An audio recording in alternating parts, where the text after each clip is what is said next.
Breaking news చూస్తున్నాం. కరీంనగర్ లో వచ్చే ఎన్నికల్లో బండి సంజయ్ కు టికెట్ ఇవ్వొద్దు అని కరీంనగర్ కమలం పార్టీ సీనియర్ నేతలు అంటున్నారు. బండి సంజయ్ కు వ్యతిరేకంగా గళాన్ని విప్పుతున్నారు. కరీంనగర్ కమలం పార్టీలో కలకలం కనిపిస్తోంది. ఎంపీ బండి సంజయ్ కు ఇది ఊహించని షాక్. బండి సంజయ్ పై సీనియర్లు తిరుగుబావుట ఎగరవేస్తున్నారు. సంజయ్కు వ్యతిరేకంగా సీనియర్లు సమావేశాన్ని నిర్వహిస్తున్నారు. వచ్చే ఎన్నికల్లో ఎంపీ సీటు బండి సంజయ్కు ఇవ్వొద్దు అని డిమాండ్ చేస్తున్నారు. తమలో ఎవరో ఒకరికి ఎంపీ టికెట్ ఇవ్వాలి అని పట్టుబడుతున్నారు. బండి సంజయ్కు వ్యతిరేకంగా సుమారు 100 మంది నేతలు సమావేశమయ్యారు. సమావేశమైన నేతలను కూడా మనం చూస్తున్నాం. బండి సంజయ్ కరీంనగర్ ఎంపీగా ఉన్నారు. మొన్న అసెంబ్లీ ఎన్నికల్లో కరీంనగర్ అసెంబ్లీ స్థానం నుంచి ఆయన పోటీ చేసి ఓడిపోయారు. ఇప్పుడు బండి సంజయ్కి వ్యతిరేకంగా కరీంనగర్ సీనియర్ నేతల సమావేశాన్ని నిర్వహించడం సంచలనంగా మారింది. వాళ్ళంతా వచ్చే ఎన్నికల్లో బండి సంజయ్కు టికెట్ ఇవ్వద్దు అని చెప్తున్నారు. ఒకవేళ బండి సంజయ్కు టికెట్ ఇస్తే ఓడిస్తాము అని చెప్తున్నారు. బండి సంజయ్కు కాకుండా తమలో ఎవరో ఒకరికి టికెట్ ఇవ్వాలి అని కరీంనగర్లో పార్టీ సీనియర్ నేతలు డిమాండ్ చేస్తున్నారు. ఒకసారి సమావేశమైన నేతలు ఏమన్నారో చూద్దాం.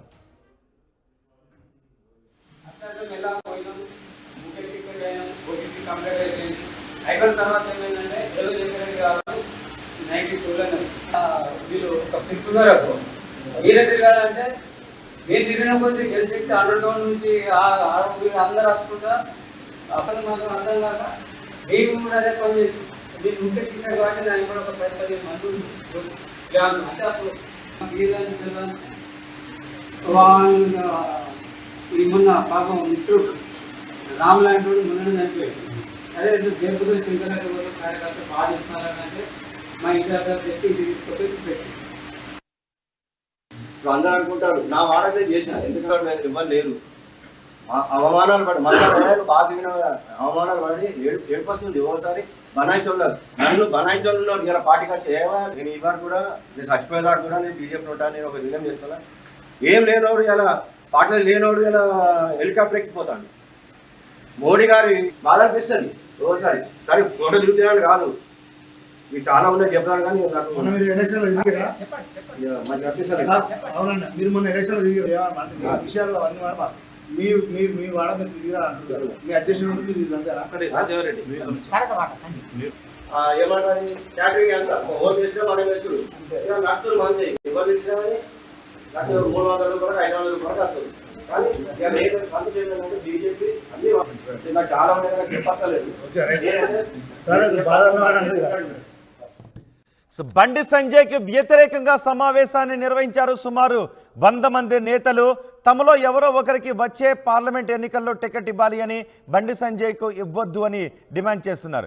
దీనిపై మరింత సమాచారం మా ప్రతినిధి చంద్రశేఖర్ అందిస్తారు. చంద్రశేఖర్, ఎవరి ఆధ్వర్యంలో ఈ సమావేశం నడుస్తోంది?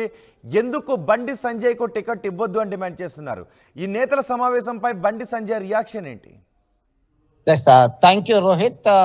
నిన్న సాయంకాలం ఒక ప్రైవేట్ ఫంక్షన్ హాల్లో భారతీయ జనతా పార్టీ సీనియర్ నాయకులు మాజీ ఎమ్మెల్యే పెద్దపల్లికి సంబంధించినటువంటి మాజీ ఎమ్మెల్యే గుజ్జుల రామకృష్ణారెడ్డి, అలాగే బీజేపీకి సంబంధించినటువంటి సీనియర్ నేత పోల్సాని సుగుణాకర్ రావు నేతృత్వంలో ఈ సమావేశం నిర్వహించడం జరిగింది.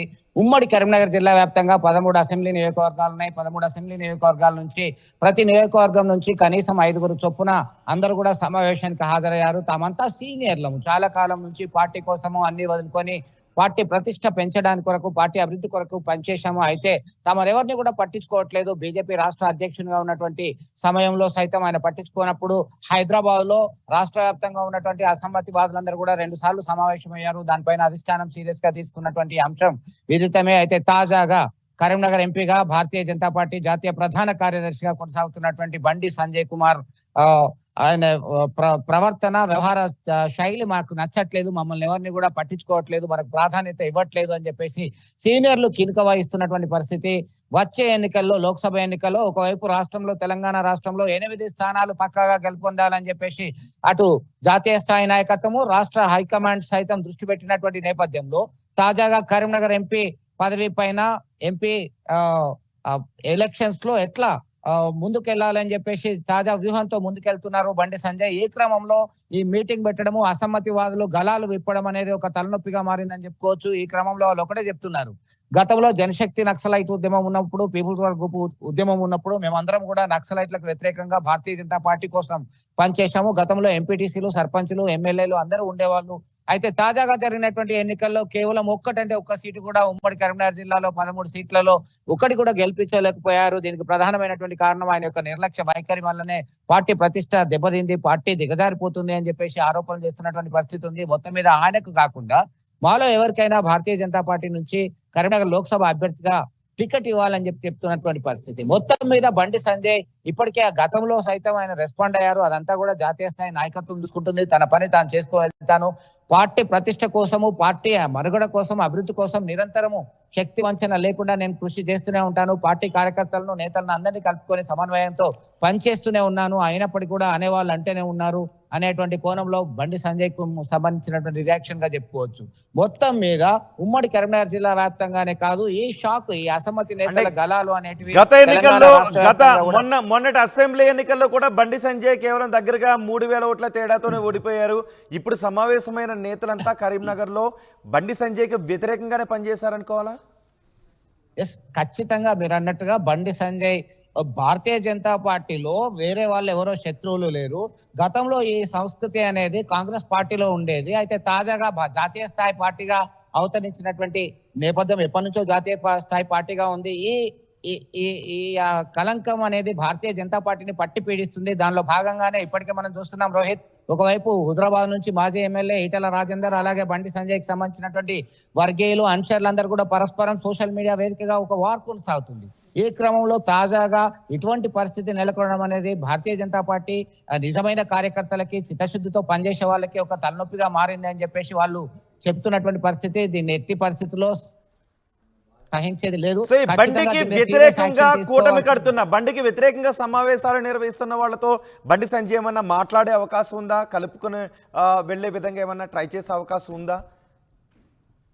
ఎస్, ఖచ్చితంగా రోహిత్, గతంలో ఉన్నటువంటి పరిస్థితిని ఒక్కసారి మనము దీన్ని రివ్యూ చేసుకున్నట్టయితే వాళ్ళతో మాట్లాడడానికి తాను సిద్ధము, అందరినీ కలుపుకోవడానికి సిద్ధము. తన వల్ల ఎవరికి నష్టం జరిగింది, తాను పార్టీ కోసం ఎక్కడ కూడా చిత్తశుద్ధితోనే పనిచేశాను తప్ప ఎక్కడ కూడా నేను నా ప్రవర్తనలో కానీ నా కమిట్మెంట్ లో కానీ లోపం లేకుండానే పనిచేశాను అనేటువంటి వైఖరితో సంజయ్ ఉన్నారు. సంజయ్ అభిమానులు, సంజయ్ కార్యకర్తలు కూడా దీనిపైన ఆగ్రహం వ్యక్తం చేస్తున్నటువంటి పరిస్థితి.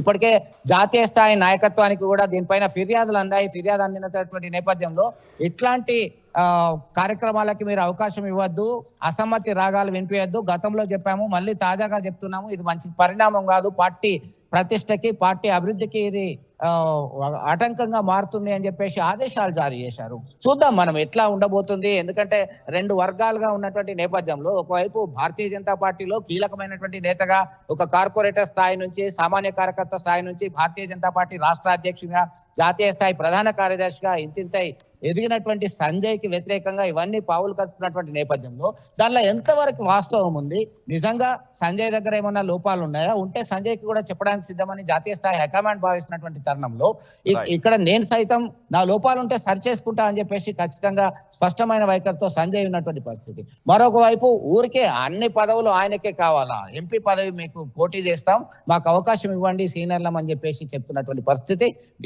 ఇతర అసమ్మతి నేతలకు సంబంధించి చెప్పుకోవచ్చు Rohit. Right, thank you Chandrashekar. Karimnagar కమలం పార్టీలో కలకలం మొదలైంది. ఎంపీ బండి సంజయ్కి ఇది ఊహించని షాక్. బండి సంజయ్ పై సీనియర్లు అక్కడ తిరుగుబావుట ఎగరవేసిన పరిస్థితి కనిపిస్తోంది. సంజయ్కి వ్యతిరేకంగా సీనియర్లు సమావేశాన్ని నిర్వహించారు.